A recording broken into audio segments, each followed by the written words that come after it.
안녕하세요. HLB 공매도 잔고가 550만 주에서 멈췄습니다. 더 늘지 않고 횡보하고 있는데요. 무슨 이유일까요? 공매도가 재개되고 나서 공매도 잔고가 늘었는데요. 최근에는 멈춘 겁니다. 아마도 채워넣지 못했던 포지션만 채워넣고 끝낸 걸까요? 비중 조절을 한 거죠. 포트폴리오 관점에서 말이죠. 롱숏 포지션을 갖췄을 수도 있고요. 공매도 거래량은 대폭 증가했습니다. 만주 단위죠. 공매도 재개 이전에는 몇백 주에서 거래되었습니다. 이제 본격적으로 공매도를 칠 수 있으니까 공매도 거래가 일어나고 있다는 것도 볼 수 있습니다. 그리고 이제 업틱 룰이 적용된 공매도인지 업틱 룰이 적용되지 않은 공매도인지 개인 투자자들이 볼 수 있게 되었습니다. 예전에는 알지 못했죠. 좀 더 감시망이 촘촘해진 겁니다. 그리고 아직 하나 더 남은 게 있는데요. 바로 TRS입니다. TRS는 공매도가 자주 이용하죠. TRS를 좀 더 이해하기 위해 대기업과 증권사의 TRS 거래를 살펴보겠습니다. 대기업과 증권사의 이해관계가 맞아떨어진 건데요. 대기업은 대규모 자금 투입 없이 지분을 취득할 수 있는 이점이 있습니다. 반면에 증권사 입장에서는 채권 금리보다 높은 수익을 가져갈 수 있습니다. 투자 위험도 거의 없죠.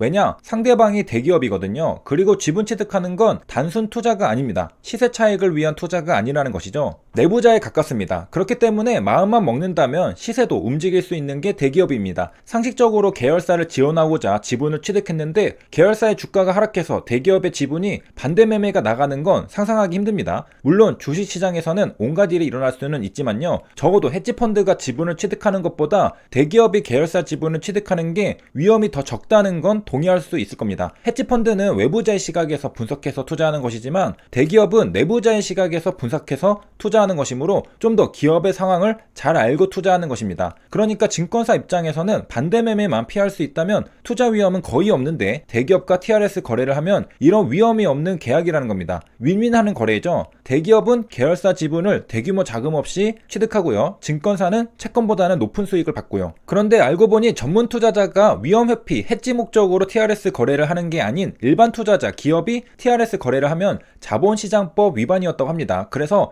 금감원이 5년간 10개의 대기업의 TRS 거래에 대한 자료를 공정거래위원회에 넘겼다고 합니다. TRS 거래에 가장 활발하게 나선 곳은 SK그룹이라고 하는데요. SK는 요즘에 IPO도 많이 하는 등 금융에 굉장한 관심과 성과를 보여주고 있습니다. 그런 SK그룹이 역시 TRS 거래도 활발히 했던 것이죠. SKENS 사례를 보겠습니다. 2017년 10월에 TRS 거래가 있었는데요. 자금을 지원해주기 위한 TRS 거래였습니다. 돈이 많이 들어가면 대규모의 재무구조가 개선되겠죠. 돈을 지원한 방법은 3자 배정 유상증자였습니다. 금액은 무려 7천억 원에 달합니다. 증권사는 어디였냐? 미래에셋 대우였습니다. SK그룹이 미래에셋 대우와 TRS 계약을 맺고 지분 취득을 대신하게 한 것이죠. 그러면 미래에셋 대우는 무엇을 얻느냐? 수수료를 얻습니다. 주가가 오르거나 떨어지면 어떻게 하냐? 그 리스크는 SK그룹이 집니다. 주가가 오르면 수익을 SK그룹이 가져가고 주가가 내려가면 SK그룹이 손실분만큼 미래에셋 대우에게 줍니다. 미래에셋 대우가 지분 10%를 취득했는데요. 그래서인지 SK홀딩스 CNC가 90% 지분을 가지고 있습니다. 10%는 미래에셋 대우가 가지고 있는 것이죠. 하지만 사실 이 10%는 SK그룹의 것입니다.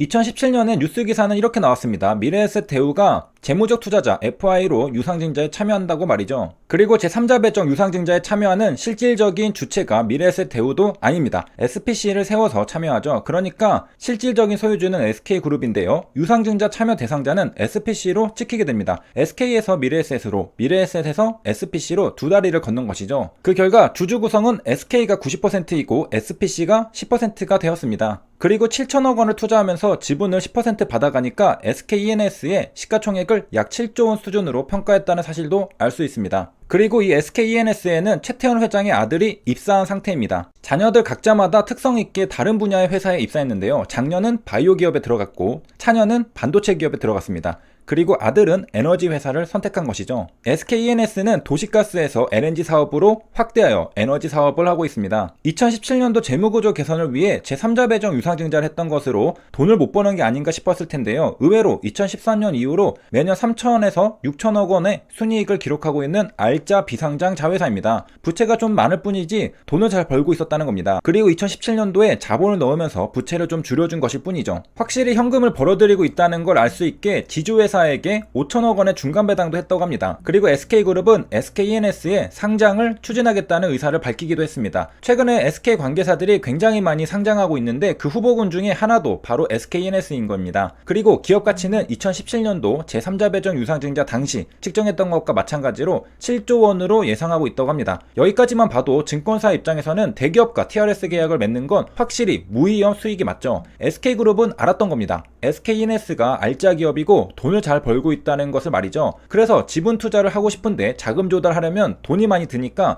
증권사와 상대적으로 값싸게 TRS 거래를 통해 자금을 지원했던 겁니다. 어차피 부채만 조금 줄여주면 곧 폭풍 성장할 것을 알았던 것이죠. 이건 기업 내부적인 분석으로 계산이 끝나 있었던 것이죠. TRS 거래로 대규모 매수 포지션을 취했다가 반대 매매나 당하는 아케고스와는 다르다는 겁니다. 아케고스는 헤지펀드였습니다. 기업 내부자가 아니니까 외부인의 시각으로 분석해서 포지션을 보유했을 뿐입니다. 레버리지를 엄청나게 쓰고 싶으니까 증권사와 TRS 계약을 맺었던 건데 결국 투자했던 종목의 주가가 폭락하면서 그대로 반대 매매 당했고요. 돈을 빌려준 증권사도 덩달아 손해를 봤습니다. 만약 기업의 가치가 훼손될 것 같다면 대기업은 자신의 계열사니까 어떤 조치를 취할 수 있는데요. 제3의 기업에 투자하면 그렇게 영향력을 펼칠 수가 없습니다. 아케고스는 그저 반대 매매 당하는 걸 지켜볼 수밖에 없죠. 게다가 아케고스의 펀드 매니저는 빌 황이라고 한국계 인물입니다. 뜨거운 야수의 심장을 품고 있던 분이었네요. 사진은 빌황, 아케고스 대표의 사진입니다. 나이가 조금 있으신 분이죠. 어렵게 쌓아올린 커리어가 한순간에 무너져버렸습니다. 불명예죠. 레버리지를 쓰지 않았어도 굉장히 큰 헤지펀드를 운영하는 성공적인 인생이었는데 욕심부리다가 큰 손실을 보게 됩니다. 돈 빌려준 증권사도 손실이 막대합니다. 벌써 노무라가 약 2조 원을 잃을 전망이라고 합니다. 절대 돈을 잃지 않을 것 같았던 투자은행들이 아케고스 사태로